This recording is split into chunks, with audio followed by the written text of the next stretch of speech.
tere tulemast jälle Tiina Peli käsitöökanalile ja minu järjekordsed ostud AliExpressist.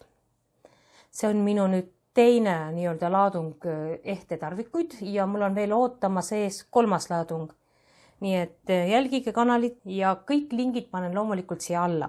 Aga alustan ma üldsegi sellisest kolmest nii-öelda naturaalsete kivide chipsidest, millest siis üks on Pink Opal, selline.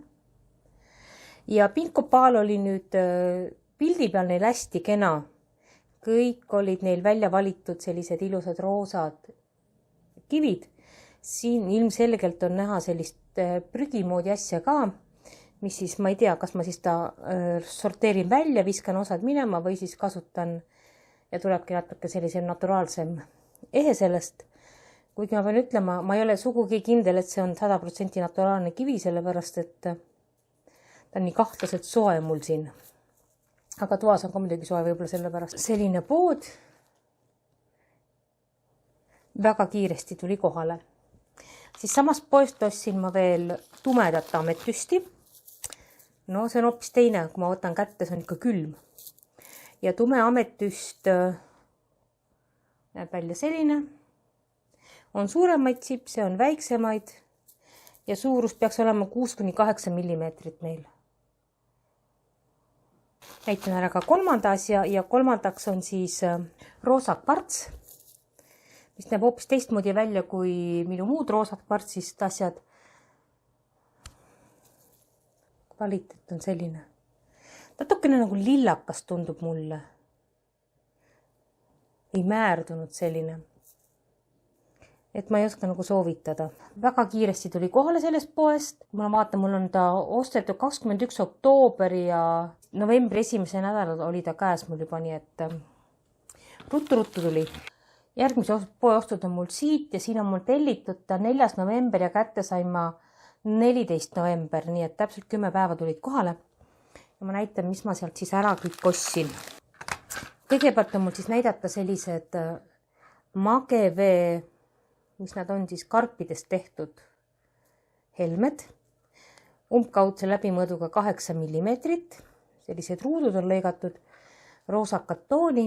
No, mõned on muidugi natuke sellised kehvema värvitooniga.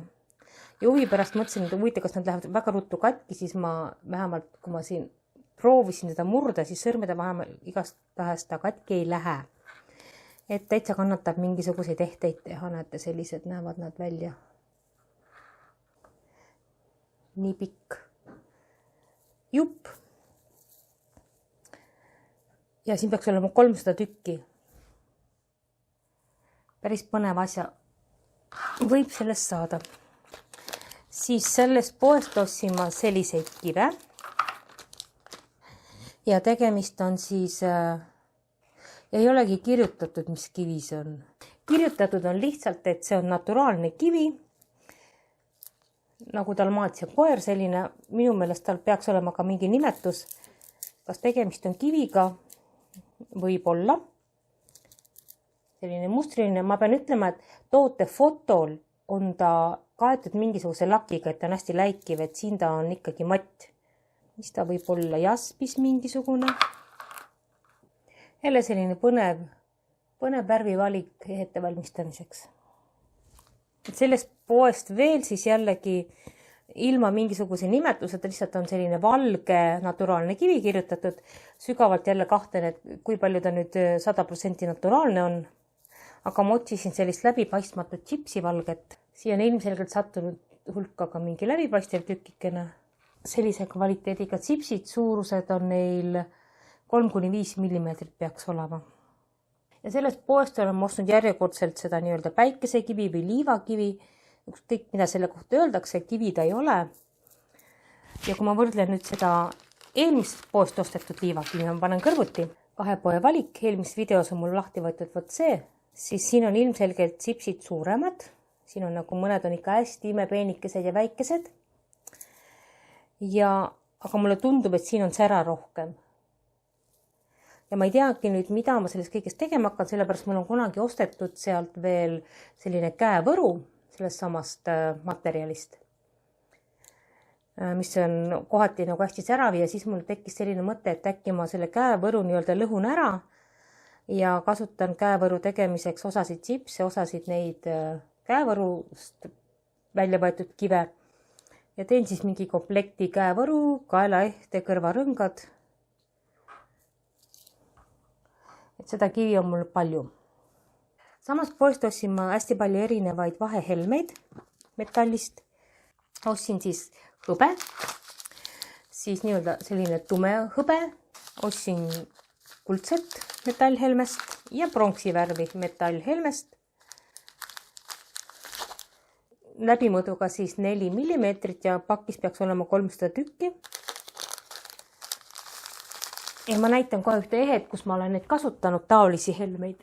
Näete, siin on chipsidest mul tehtud kaelaehe ja vot siia taha osasse olen ma kasutanud nii-öelda pikenduseks siis erinevaid metallhelmeid. Sellest poest ostsin ma veel vahetükke hõbedasi ja pronksivärvi suurusega 6 × 4 mm. Ma teen ühe paki lahti.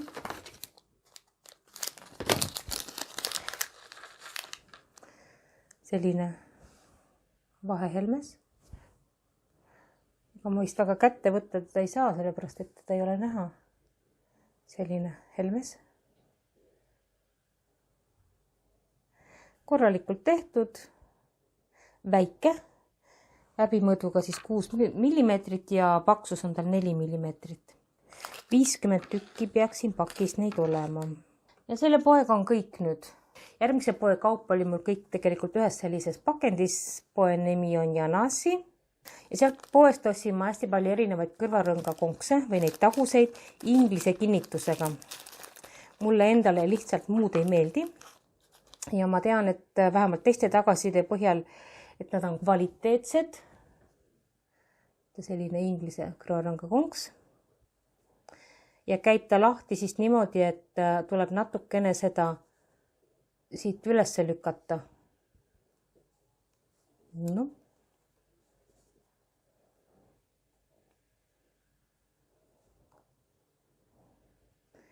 Väga meeldiv kvaliteet on. Ja ostsin ma siis, need on kuldsed. Ja need on sellised kuldsed, mis on natukene punakamad.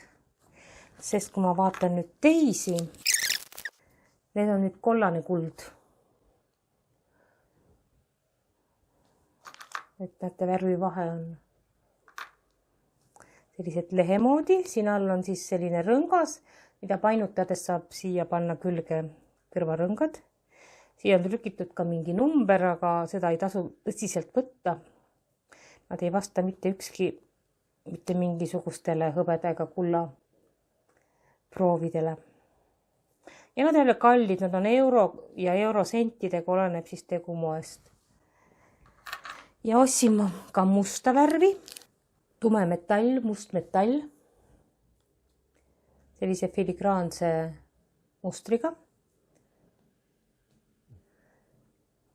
Väga korralikult on tehtud, kui kaua nad vastu peavad, ma ei oska ütelda, et ma pean neid natukene kasutama ja kandma, siis ma oskan ütelda, kui hästi nad ka reaalselt vastu peavad. Siin on veel ühed mustad sellised, hästi tagasihoidlikud. Kvaliteet tundub tõesti väga hea olema. Hõbedased. Ja ilmselgelt on need natukene väiksemad kui ülejäänud ehted. Ma kohe panen kõrvuti sellised hästi tagasihoidlikud. Ja kui ma panen kõrvale siia näiteks, eks ole, te näete, et nad on eri suurusega. Siin on väike muster peal, ma ei tea, kas siin on mingid kivid äkki. Ma kohe vaatan. Siin on vist mingisugune kivi ka sees. No, väga ta midagi ei sära, aga natukene helki annab. Ma palja silmaga isegi ei näe, see on nii väike, kusjuures. Hõbedased lehekesed. Ma pean ütlema, et kõige tüütum selle juures on ükshaaval neid kilekotti siin lahti võtta, kus sees nad on kuldsed. Ja need on ka nüüd väiksemad võrreldes. Siin on nüüd see punane kuld ja kollane kuld. Ma pean ütlema, et punane kuld mulle selline punakam kuld mulle meeldib tunduvalt rohkem kui selline tipukollane. Et see nagu petab ära, et nagu olekski kuld. See on ikka ilmselgelt näha, et on kassikuld. Ma näitan kõrvarõngaid, mis ma tegin. Näete, siin on selline kõrvarõngas ja siin on siis see inglise kinnitusega tagune. Mul läks natukene aeg, et aru saada, kuidas ta käib, sellepärast ma tahtsin teda kogu aeg siia alla lükata seda äravõtmiseks. Aga tuleb vastupidi natukene üles tõsta seda tagust. Vot seda posti siin taga. Klõpsuga käib kinni. Selline paar kõrvarõngaid siis. Kingituseks oli kaasas, Kingituseks oli kaasas siis selline kotikene ühendusrõngastega, millega saab siis panna vajadusel need rõngad, eks ole, siia külge, et ühendada kõrvarõnga see alumine pool. Ja siis ma ostsin veel ühed asjad. Kroonid ostsin. Need on ka tume metall, väga kvaliteetsed tunduvad. Sest arvestades seda, et teie näete, et mingi suur asi, suur kroon, see on tegelikult väga väikese läbimõõduga 1 sentimeeter. Kõik need detailid on imepisikesed ja nad on tõesti, tundub, et kõik kivikesed on oma kohal. Ja siit saab siis näiteks kõrvarõngaid teha, et paned mustast metallist siia ülemise osa, siis selle krooni ja siia sisse saab ära peita siis mingisugused rippuvad helmed. Et selliseid kroone ostsin ühe paari. Ja selle poega vist on kõik. Tegelikult, mis mul eelmisest videost välja jäi, see on ühest eelmisest poest mul ostetud, kus ma ostsin helme nõelu, on eelpainutatud traat, mis hoiab vormi. Ma vaatan, siin ta koostab mitmest tükist. Ja see on käevõru suurus. Need on erinevad. Need on siis kaelakie suurusega ja käevõru suurusega. Ei ole väga kvaliteetne minu jaoks, näete. Ma siit võtan ja painutan ta juba paindub ära. Et sellega ma tegelikult ütlen kohe ära, muidugi see 1,90 € ei ole ka suur kaotus, aga need, mis eelpainutatud traatid, mis ma Eestist olen ostnud, need on ikka hoopis, neid sa võid jäädagi painutama. Nad ei paindu niimoodi mitte kunagi ära. Eriti veel käega tehes. Et selles ma olen natukene pettunud, aga ma teen mõne käevõru valmis ja siis vaatan. Ja üks ehtetarvikute pood on veel. Sealt olen ma ka varem tellinud.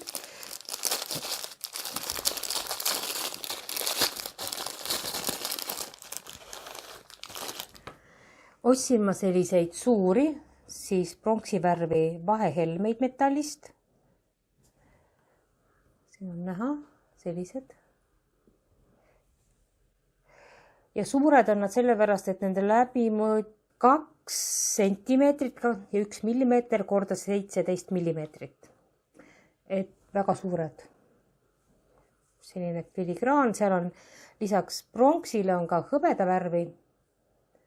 Aga seekord ma ei ostnud, sellepärast nad ei ole kõik odavamad, et see pakike maksis peaaegu 5 €, no 4,5 €. Ja siin sees on 10 tükki. Siis ostsin sealt selliseid helmeid, Tiibeti helmed. Siin on siis sellised väiksed sinised kivikesed sees. Need on tõenäoliselt käsitsi tehtud. Ja mulle väga-väga meeldisid nad, aga ma pean ütlema, et kui ma neid nüüd vaatan, siis mul on näiteks, mul osad helmed on sellised, kus on ilmselgelt ära kukkunud see metallist helmest seest, et ainult liimitäpp on. Ma ei tea, kas ma saan millegagi asendada ja ma ei tea, kas see on oluline. Näete, siin on ka üks ära kukkunud. Siin on ka. Et nendest 5 helmest on 2 nii-öelda praagiga. Ja nad ei ole odavad ilmselgelt, sellepärast, et ühe helme hind tuleb ikkagi peaaegu €, natukene vähem kui €. Aga mulle meeldivad ilusad. Ja neid viiakse 5 kaupa pakis. Jälle ühed helme kübarad või mütsikesed, kes kuidas ütleb nende kohta. Ja nende läbimõõt on ei tea, ei oska ütelda läbi mõõta, 5 millimeetrit kindlasti. Ja 100 tükki on siin sees ja võtsin pronksi värvi. Ja kvaliteet tundub olema ka hea siin. Ei näe ma praegu katkiseid ega praakhelmeid. Sellised suured helmekübarad metallist, 100 tükki, 9 millimeetrit. Siia ma saan ilusti ära peita, eks ole, kõik need otsad. Ta muidugi tahaks suuremat kivi, et see on pisut väike. Ja siin pakis on neid 100 tükki. Sealt poistasin ma ka selliseid kuldseid metallist vahehelmeid oma ühele projektile. Sellised väikesed potsikud või tünnikesed. Ja neid on pakis 20 tükki ja natukene alla 2 euro on praegu hind neil. Sellised väga huvitavad detailitehete tegemiseks, et siia sisse. Mul on siin ainult ühed helmed praegu, aga ilmselgelt see helmes on liiga väike selle jaoks, et ta käib nagu raamina siis helme ümber. Ideaalne oleks, kui ta oleks siis praktiliselt peaaegu sama suur kui helme sise. Ja see annab sellele ehtele sellise väga mõnusa omapärale juurde metallist ja neid on 50 tükki siin. Kusjuures ma praegu hakkasin vaatama, ma olen tellinud endale kuldse värvi, aga nad on mul saatnud hõbedase. Iseenesest hinnas ei ole vahet, aga ju mul oli mõte millegi kuldse jaoks seda kasutada. Ei ole päris see, mis ma tellisin, aga ära kuluvad nad minu jaoks nagu igal juhul. Kvaliteet on neil hea, väike muster on peal ja nad on suhteliselt kerged. Ja veel ühed sellised helmeraamid, mis on natukene suuremad, ovaalsed. Ja neid ma tellisin hõbedased ja sain hõbedased. Niimoodi ta hakkab siis välja nägema. Ja neid on ka pakis 50, neid on pakis 25 tükki, need on suuremad. Ja need on siis sama raha eest nagu, ei ole sama raha eest, see on euro 81 praegu. On 25 tükki, neid teisi oli 50 tükki ja maksis 2,72. Aga hinnad muutuvad, et neid ei tasu väga vaadata. Ehtetarvikuid tuleb mul kindlasti veel. Just selliseid metallist osasid ootan. 3. osa siis millalgi. Ilusat meisterdamist!